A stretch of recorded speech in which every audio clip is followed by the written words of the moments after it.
Welcome back to the podcast. We are keeping in the theme that we've had these last few weeks about life post-pandemic as we are inching ever so slowly closer to that finish line. Because my wish for you and for me and everybody is that as we reemerge into the world, it's these beautiful post-pandemic butterflies, that we are the star of our own lives as opposed to being the supporting role, that we make our life the shining moment in our life and not our work. Stay tuned. You're listening to the Wellness Simplified podcast. Simple wellness tips to help you improve your life without turning it upside down. With your host, award-winning fitness instructor, nutrition coach, and wellness expert, Susie Fevens. There's a meme that I've seen floating around recently that sums this up so perfectly.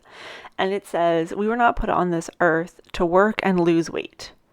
And damn it, if that is not the truth, I don't know what is. And yet, so many of us are consumed by one or both of those things, working and or losing weight. I don't know when becoming the smallest possible version of ourselves became the ideal thing that everybody should strive for. And I don't know when working yourself to death was the only thing worth doing. But I think we have come out of this, or are coming out of this pandemic, realizing that neither of those is really the thing that we should be focusing on, that a lot of us have been focusing on the wrong things.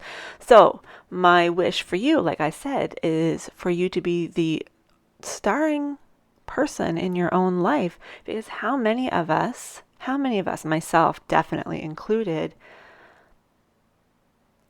put their work first and their life second? I know I have for many, many years, and I'm really trying to change that. So when I say being the star of your own life, obviously you are the star of your own life. But if your characters defining moments are all during work and you have no life outside of work, well, that's not much of a life. When you get to the end of your life, very few people are going to say, "I wish I would have worked harder. I wish I would have worked harder." Most people are going to wish that they would have gone on the trip, spent more time with the person, done the thing. Dr. Ashley Margison this spring had somebody on her podcast, The Superwoman Code, and I was going to reach out to her and ask her who it was because I knew she'd be able to figure it out faster than me. But she said, the person she was interviewing said, "Don't live in the margins of your own life." And boy, that hit me hard because for many years I've lived in the margins of my own life. I put my clients ahead of myself. I put work ahead of my health. I put everything ahead of my life, my personal life, for sure. And to have it put so eloquently, because you can just visualize that so easily, a piece of loose leaf, and like work taking up all of the main parts. And then you just have those two little margins, and you're trying to live your life in the margins. And you know what? I'm done. I am done with that. I hope. And I hope you are too. I want you to be you first, and whatever you do for a living second, or third, or fourth. Gosh, when people ask you, "Oh, what do you do?" everybody immediately replies with what they do for a job, not what they do for a passion, or what they do in their life, what they do to earn money. Yeah, I'm passionate about what I do. There's no doubt about that. But I don't want that to be the primary thing about me. I mean, I'm in a bit of a weird career thing where that probably will be the primary thing about me because I'm all over the internet all the time talking about fitness and wellness. So in general, that's what people are going to associate with me. But that is not the situation for most people, hopefully. I know a lot of people who I would consider friends, and I have no idea what they do for a job. I have no idea. And it doesn't matter. And sometimes I think, you know what? Are they really my friend if I don't know what they do for a job? But yeah, I think they are.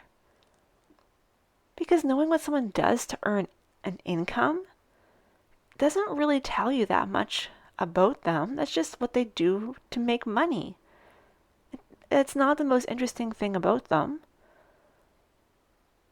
And I think that's wonderful when we can have those relationships, and a lot of them are client relationships or internet friend relationships. If your life doesn't revolve around what that person does and who that person is, isn't that refreshing? Isn't that refreshing? I think that it is. So I want you to think about that. We're going through all this. Man, this is a heavy month, eh?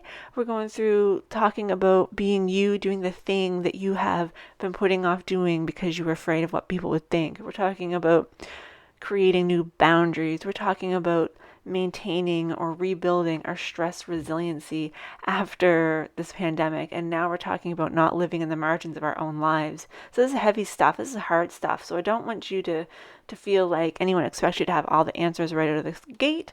But I do want you to think about these things, because we are having this really unique moment, this really unique opportunity that we don't have very often to really make some pivots in our lives, whether it's your personal life, whether it's your business life, whether it's everything. We had this big pause button, essentially. We had this big pause that removed a lot of the extra stuff from our lives. And doing that kind of helped us reassess the things that we really do miss about pre-pandemic lives, and things we want to have back, things that we don't miss, ways that we can give ourselves more time so that our life is the main part of the page and our work and our commitments are more in the margins. Live for you, don't live for the work. And that is a really difficult thing to do. And it's not something that everybody is able to do, that everyone has the privilege to do. So those of us that do have that privilege, I think we owe it to do that. Because when we give life more space, it gives us more passion, and it helps us to work on those passion projects, which could be helping some of those underprivileged people and groups and minorities so that they can live a happier life too. Like, it all comes back together. If you just spend all of your time working, you're just going to be like a rat on a wheel, going around and around and around and around. Whereas if you have more time, more mental capacity, better stress resiliency, you're able to not only live a more fulfilling life for yourself, but you're able to do more to help others. And then everybody benefits. So I'm starting to go off on a little rabbit hole, down a little rabbit hole here. So we're going to wrap things up. Essentially, I want you to think about being the star of your own life, not living in the margins, working to live, not living to work. All of those sayings. Give yourself enough room to have a life and make work secondary. That's it for today's episode. I hope you've enjoyed some of these. We're getting a little bit deep in these little micro episodes, but I hope you've been enjoying them. Thank you so much for tuning in and listening. As always, it means so, so much to me. Have a wonderful weekend. I will talk to you next week.